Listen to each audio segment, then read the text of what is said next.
That's just how it's gonna be. And how do we get there when you don't own the supermarket? You don't. I think if you don't want to go work with the supermarket, then you shouldn't wish for things that come with the supermarket. Speaking of working with the supermarket, last time we talked, you sent a message out to someone. Yeah. Very important.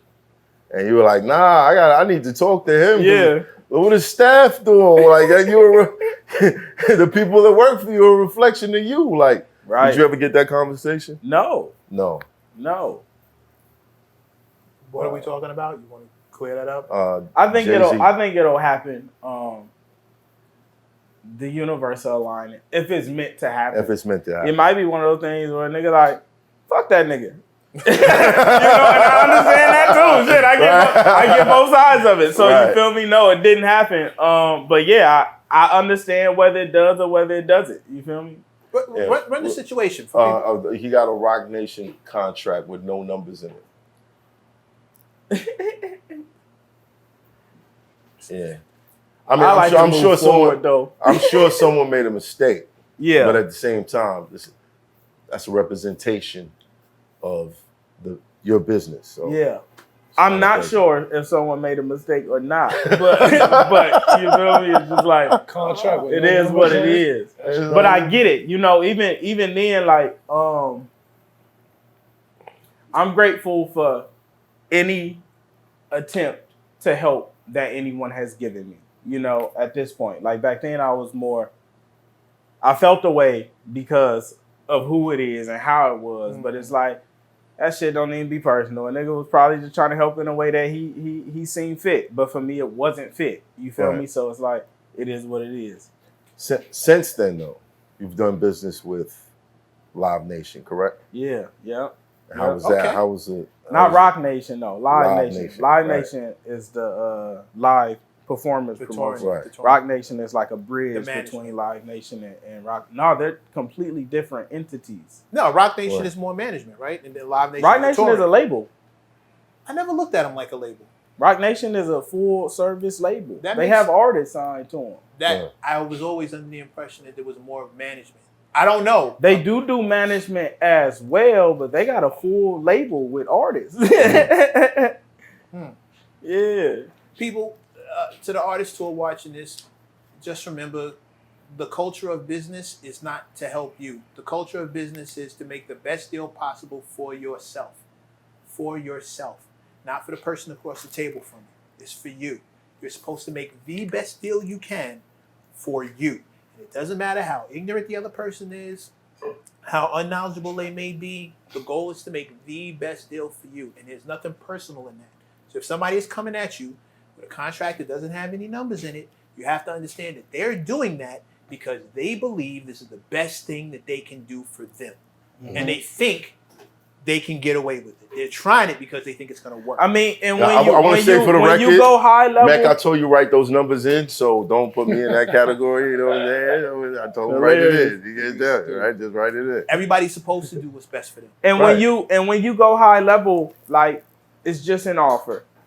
Right? And it is no deeper than the offer. For me, it's deeper than the offer because I'm who I am. So it's like if I go offer something, I'm going to be, you know, even with my young homies it's like it's a different situation we've aligned because it's like I care.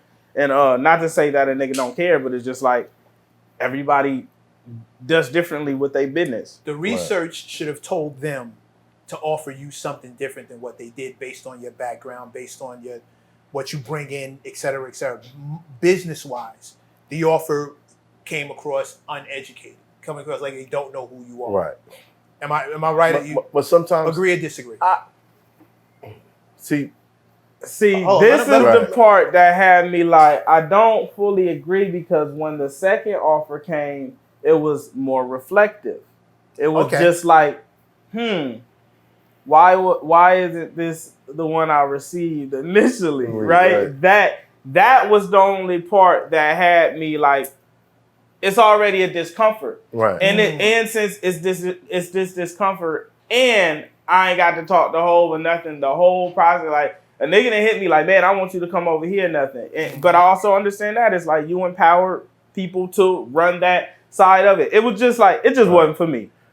Because when you think about it, because I've been in negotiations with certain situations, and just the way it was handled, even though it might have gotten to a point where I could consider what you're offering, the way it was handled and knowing that we would be engaged in business for a couple of years and you handled this like this, I wouldn't want to keep going through that.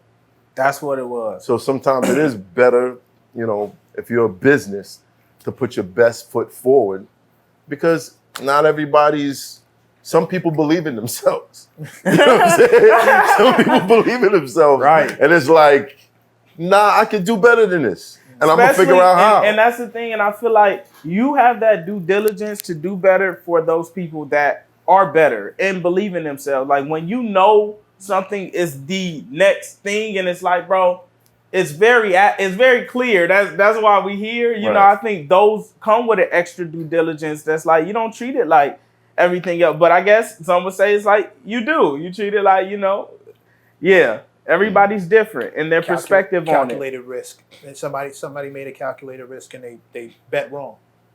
They bet wrong. Somebody thought that maybe I can get away with this. Maybe they didn't do the research. Maybe they just handed you something blank just because, hey, fuck it. Let's just get them in here. But it always depends on your situation. Totally. Like, yeah. If you're not self-sustained, or you know you're having nightmares of the bills to come, sometimes it's like, I feel like I gotta take this and figure it out. Man, I was like still in that state during that time. You feel me? It was like I was still in a working state. You feel me? It's like I didn't take that deal and I had to go show, do, you feel me? Right. Put more work in. So I wasn't in a state where I was comfortable or able to chill. It was just like, it wasn't worth that risk. You feel me? Because the thing is, like, once you sign a deal, you kind of stop your motion for a bit, depending on how the relationship is going into the deal. Like, you know, it'd be a hindrance to a lot of artists, because now you got to wait to get indoctrinated into a system.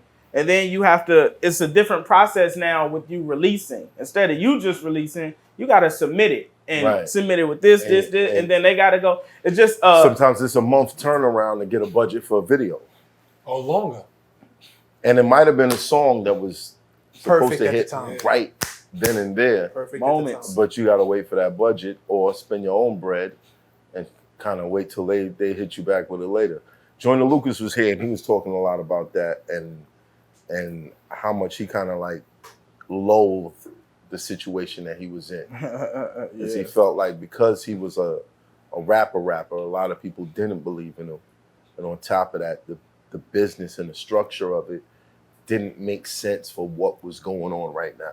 Yeah, and I think that's for any artist who's a rapper's rapper. It's like the music business is built around hit songs. Like that's what they want, because that's what brings in all the money. And they like the passive rappers revenue and that too to come around, but they like the hits, because they like, nigga, we could flip 1 million and make 100. Right. Off this one, we're gonna give you 1 million and we might make 4. But if we put it in that one, we're gonna make 100. And somebody had to break that down to me to like, it's like any investor is gonna look like that. If I could spend 1 and make 100 or 1 and make 10, I'm gonna probably choose 100 if I'm in a money-driven state. If I'm one of these niggas who like, nah, I'm in the business to, you know, because I'm passionate, then I'm gonna take the 10 because it means more to me. But them niggas is like, bro, we turning 1 to 100, nigga. 1 to 100. But the problem with that is the life expectancy on that is not as long as it's not sustainable. The guys who they don't need it who are still touring 20, 30 years later. Because they made 100. They like, nigga, with this 100 that I took off 1, I'm gonna make 10 more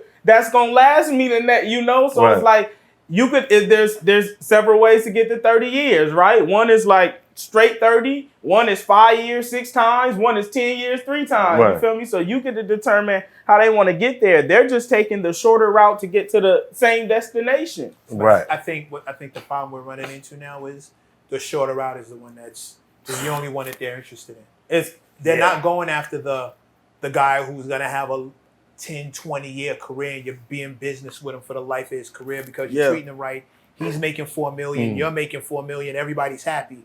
You profiting 8. It's probably a bigger risk. But if I get, and this is the most insidious part of it for me, is the fact that the thing that made me $100 million at one time, I can find that dude anywhere. Anywhere. I can manufacture 100 of those. Yeah. And I can find those every place. And they do. And keep making that same 100. Meanwhile, this other dude has had a career for 20 plus years. Doing his 1, 2, 10 years, 15 years, 20 years, 25 years, 100 albums later.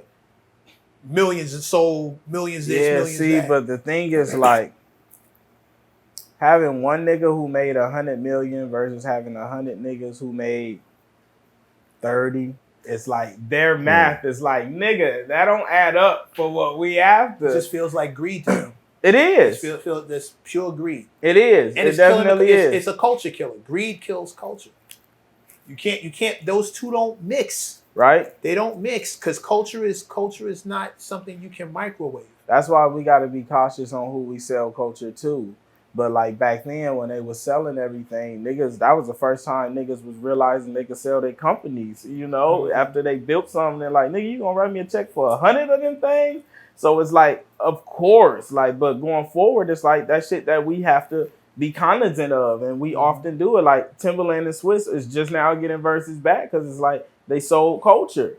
And that's it's hard to turn down 100 M's. Right. Yeah. I was looking something up. How do you even argue with that? It's hard. You gonna tell somebody to turn down 100 million? You gonna tell a nigga, how you argue with it? It's the right thing to do, but how am I gonna tell you to turn down? You can't. 100 million. You can't. It's almost culturally, it's the right thing to do. Culturally, it's the right thing to do. Versus was a cultural moment. Fed a bunch of people. We were getting in touch with our legends again, introducing eras all over the place. You get to see Red and Meth, Shaka Khan, and all the Isley brothers. It was fucking beautiful. It'd be even bigger now if they would have kept it Indian ran their race. It'd be even bigger. But how do you tell somebody to turn down 100? If you've never had 100 million, right? How you tell somebody to turn it down? You don't. Not with a clear conscience. How do you tell them to turn it down? You tell them, be like, yo, there's 200 over there. They like, but it ain't right here. But it ain't right. It ain't right here. Right. This one right here. I'm not gonna lie, man. That shit is scary, bro. When somebody put like a huge check in front of you and you like, bro, when you think like I said, when I've gotten some offers that was like, this would be nice right now. you know, and it's like, if that's happening with these amounts and they not nearly that, it's like, bro, 100 million in front of you, that make your fucking head spin, nigga. Ain't got to give it back, ain't got to pay nothing to man, nobody, that'll make your head spin. Yeah. Take everything. That's what niggas be like, take everything. I'll buy a new one of all of it. Take everything. You feel me? Like it's a tough task. And it's not for everybody. But it's why we are where we are. It's like Def Jam is owned by Universal. Crazy. Now ran by Republic. Right. How does that, we talking about Def Jam. Def Jam. How that makes sense? Mm-hmm. It's Hoffa. Trapper turn smack rapper. Only smack rapper that you know is smack rapper.